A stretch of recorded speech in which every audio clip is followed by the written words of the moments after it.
What's up, SnEaKyNation? SnEaKy P here, back with all the news after week number 2 in our San Francisco 49ers franchise, where the Niners picked up their second loss of the season to fall to 0-2. Next up, we have another division game against the 0-2 Seahawks, but first, let's go ahead and check out some week 1 highlights. Chris Owusu and the 49ers offense starting things off right. Jeremy Curley gonna have a catch here and take it down to about the 3-yard line, and from that point, second and goal, Sean drawn into the end zone would give the 49ers an early 7-0 lead. However, the Panthers would respond. Cameron Artis-Payne, the second-year pro, finding the end zone here. That would make it 7-7. The Niners' next possession out, just out of field goal range. The fake punt works. This is Selleck taking it down to the 30-yard line. However, the field goal would not be good. Phil Dawson going to fall short there. That would give the Panthers the ball back, and Cam Newton would find Philly Brown on a big play. He would take it down to about the 40-yard line, a Niner territory, and then another pitch. Cameron Artis-Payne into the end zone for the second time today. The young running back doing a great job filling in for Jonathan Stewart a little bit later in the day. Right before halftime,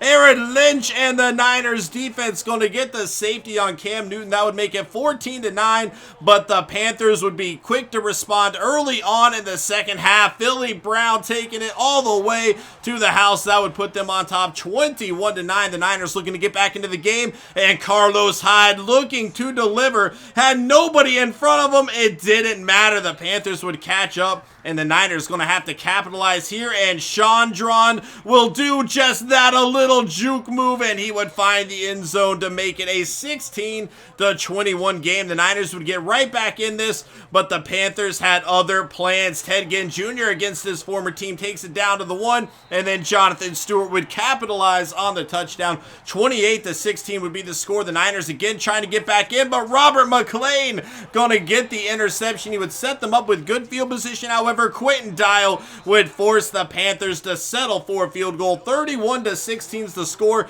We are in the fourth quarter, and the Niners have some plans to get down the field quickly here. Chris Owusu on a 4th and 5 play, keeping the drive alive. 2nd down and 9. Owusu again would take it down to the 25-yard line or so. It'll be 2nd down and 20 after a holding call, and Chris Owusu has it down to the 5-yard line there. 4th and goal, a pitch, and Selleck for the second time today with the special teams play, making a big touchdown. 31-23. The Niners are still in this one, and the time is ticking out. Torrey Smith down the field. We hit the 2-minute warning. 4th down and 4. Torrey Smith again to the 26-yard line. A big-time play. It'll be 3rd and inches. Hyde is stuffed. That'll bring up 4th and 2. Pressure on the way, and Thomas Davis Sr. would end the day for the 49ers, getting the interception there. Eventually, they would track him down, but it would be too little, too late. 31-23 is going to be the score in this, and the Niners fall to 0-2.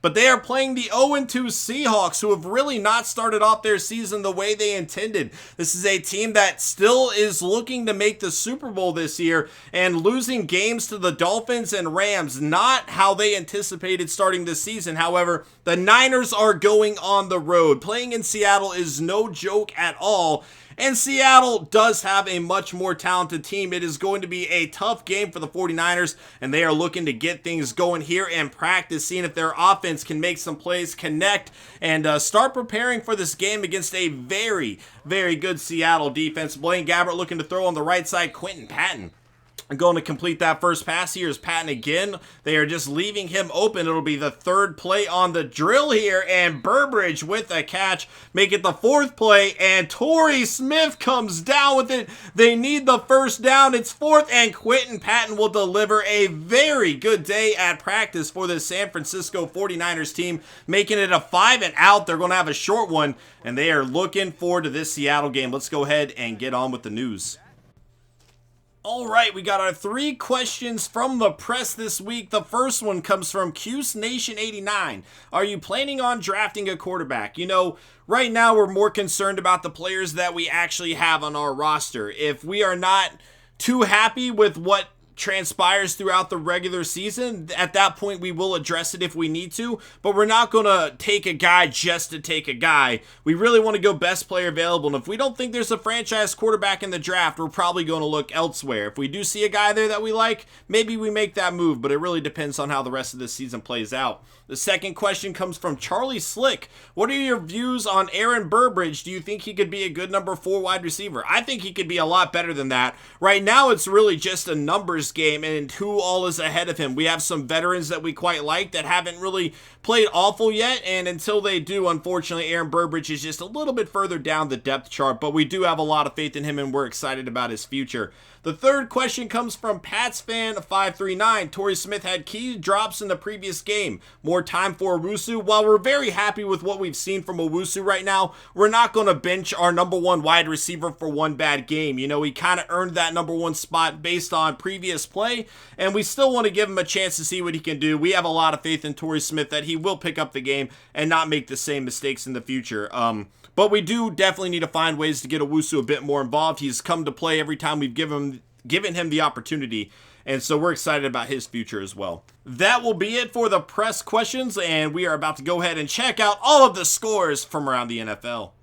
In week 2, a battle of the AFC East, the Bills are going to beat the Jets 26-21. The Jets falling to 1-1, the Bills improving to 2-0. McCoy, pretty solid game here, 88 yards. He did, however, have 2 fumbles on the day. Reggie Bush again getting involved. He had 2 touchdowns. Sammy Watkins, 103 yards. Brandon Marshall, 104 yards. Neither of those guys got a touchdown. Jacob Tammy, though, the nice trade acquisition for the Jets, is involved in that offensive touchdown there. Defensively, led by Josh Martin with 10 tackles, and then you are going to have a lot of sacks on the game. Martin being one of them. Jordan Jenkins, the rookie out of Georgia, is going to be involved as well. Sheldon Richardson, of course, a name you expect to see there. And then interceptions, Gilchrist and Gilmore to the second game. Another battle of division opponents. The Cowboys winning 31-28 over the Redskins. The Cowboys 1-1 on the season. The Redskins falling to 0-2. Tony Romo, a pretty solid game from him. But Ezekiel Elliott, the rookie from Ohio State, 128 yards and a touchdown. They did hand him the ball 32 times. And then Charles Sims, the trade acquisition for the Redskins, getting involved in the run game for them as well. Des Bryant, 99 yards and a touchdown. Pierre Garçon and Jordan Reed each getting touchdowns as well. Going to defensively, Ezekiel Elliott out of the backfield with a touchdown too. Will Compton leading the way in tackles there. Sacks, we have 1 for Randy Gregory, 1 for Crawford, and then interceptions, 1 for Rolando McClain. Steelers and Bengals. The Bengals going to win 45-35. Each team is going to be 1-1 after this game. The Roethlisberger, 3 touchdowns, 1 interception. Andy Dalton, 4 touchdowns, 2 interceptions. Le'Veon Bell, 127 yards and 2 touchdowns for him. He has been phenomenal early on in this season. And then Burkhead for the Bengals with 2 touchdowns for them. A.J. Green, 169 yards and 2 touchdowns. Antonio Brown, 140 yards and 2 touchdowns. The 2-star wide receivers definitely living up to the hype of that matchup there. Shazier is going to lead the way in tackles with 14 sacks. We have 1 for Shazier, 1 for Geno Atkins, and then Ellis and Tuitt each going to split 1 there. Interceptions, Timmons, Dansby, and William Gay going to make the play. The Giants and the Saints winning 30-8 to improve to 2-0 on the season. The Giants falling to 1-1. Eli Manning not even getting 200 yards on the day. CJ Spiller 83 yards on the ground, and then Eli Manning going to run for a touchdown there. Michael Thomas 117 yards from the rookie there. He did not get a touchdown, but definitely playing well. The new acquisition Fleener is going to have another good game too. 13 tackles for Robinson. 2 sacks for Cameron Jordan, Vernon, Jason Pierre-Paul, each getting involved there as well. Interceptions, none on the day. The Patriots going to take down the Dolphins 31-23.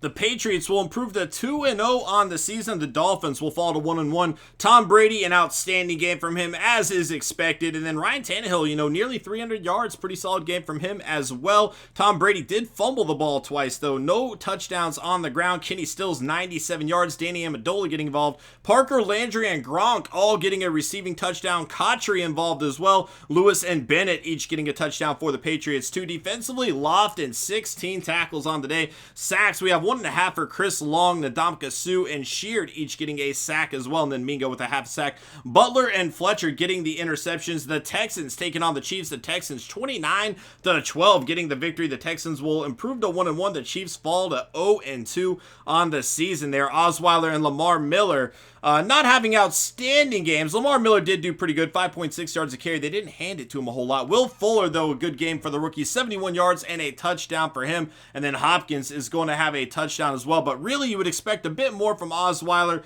The Texans are still 1-1, relying on this defense early on this season, as is expected. Clowney and Watt teaming up for 3 sacks altogether between them, and then Quentin Copel's going to have one there as well. Interceptions, Ron Parker and Quentin Dips making it happen. The Lions and the Titans, the Lions improving to 2-0 in a defensive battle. The Titans falling to 0-2 on the day. Matthew Stafford, 2 touchdowns, no interceptions. Matt Castle filling in for the injured Mariota, really not getting it done today, and the Titans offense just struggled, only getting 6 points up on the board, man.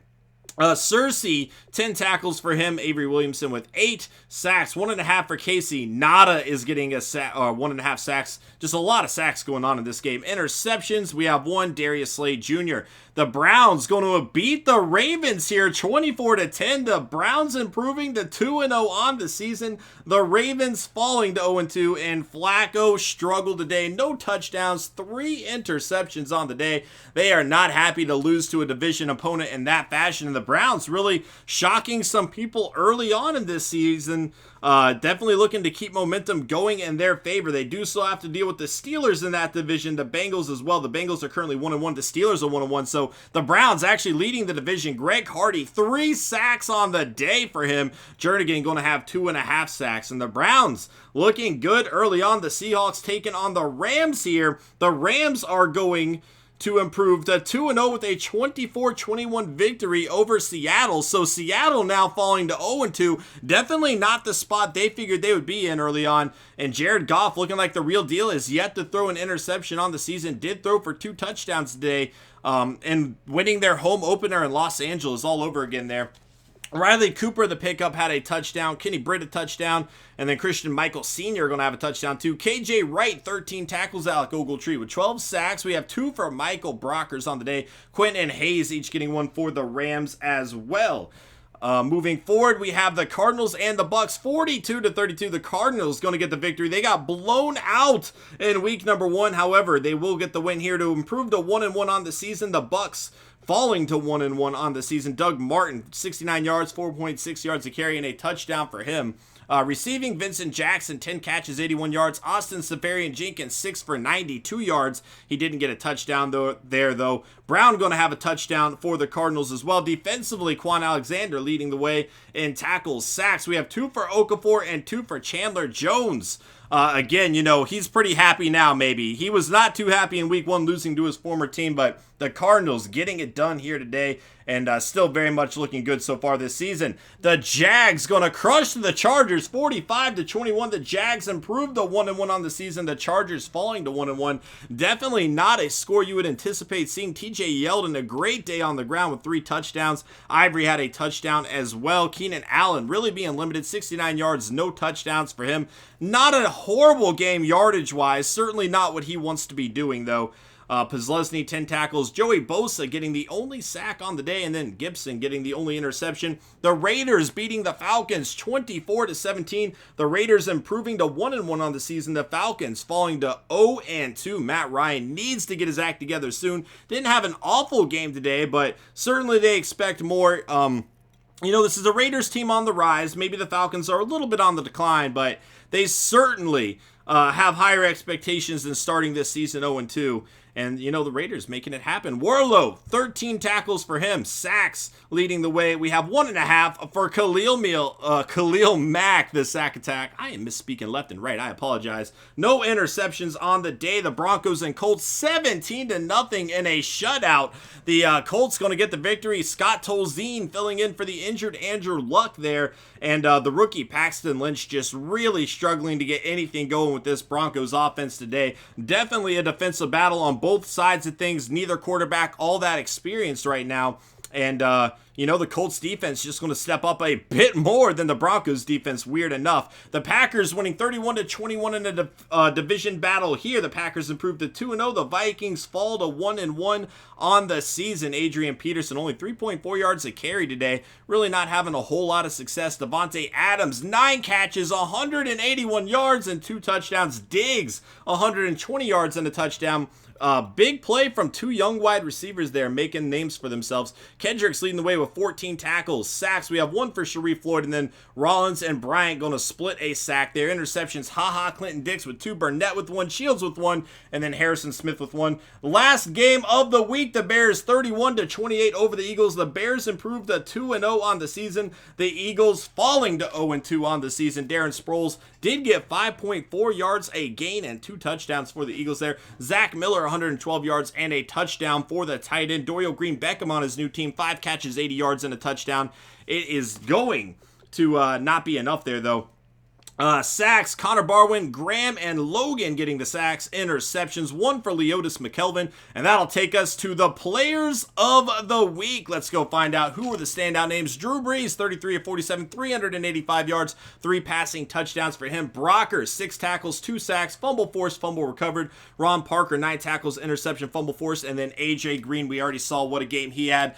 169 yards as we look at the injuries that we are dealing with. Curley and Armstead going down. Scouting, DeMarco Pema used to be a rugby player, now projected to go 1st overall out of Wisconsin. His teammate, also outside linebacker, Javaris Forbes, projected to go 2nd overall. They have a great duo there. Corey O'Hare is going to be out of Louisville. He's projected to go 3rd overall. Wes Conrad, a guy we're scouting out of Ole Miss. Left tackle, could be a potential replacement for Staley. Sean Kendall, a strong safety. This guy looks like he is going to be good. Then you have Chantrell Wilkerson, a 6'4 cornerback. Doesn't live up to the hype skill-wise. Neither does Dion Divins, but you know, that's potential with 6'4 height. You might be able to make something happen with that. Another right outside linebacker here, and Chekwa out of Clemson, a guy to keep an eye on. But Denton Ritchie, the son of a coach, is really looking like the player out of Michigan State. We are going to have to scout him further for sure, but we're liking what we see. Let's go ahead and check out the Seahawks lineup. Russell Wilson leading the way. TJ Yates is back up.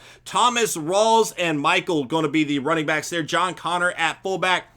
Wide receiver Doug Baldwin, and then 2nd-year pro Tyler Lockett, a good 1-2 combo with Curse there as well. Tight end Jimmy Graham had a little bit of a down year last year, definitely looking to take the next step this season. However, this offensive line has some issues, and the Niners are hoping to capitalize on it. No real standout guys here on the offensive line. And Niners' young defense might have some success there. Michael Bennett at left end. Cliff Averill going to be at right end. At defensive tackle, Jaron Reed out of Alabama. The Seahawks have a lot of high hopes for him. Linebacking core is looking good in the middle with Bobby Wagner as the captain. Then right outside linebacker, KJ Wright still making it happen for him. Cornerbacks, Richard Sherman and Jeremy Lane. Then they have Simon as well. But the safety duo of Thomas and Chancellor, definitely a great 1-2 combo. It's going to be an interesting matchup between the 49ers and the Seahawks. Both teams 0-2 going into this game. Both teams looking to get some momentum to maybe salvage their season. It should be a good battle. Thank you so much for watching, guys, and I will see y'all there. Later.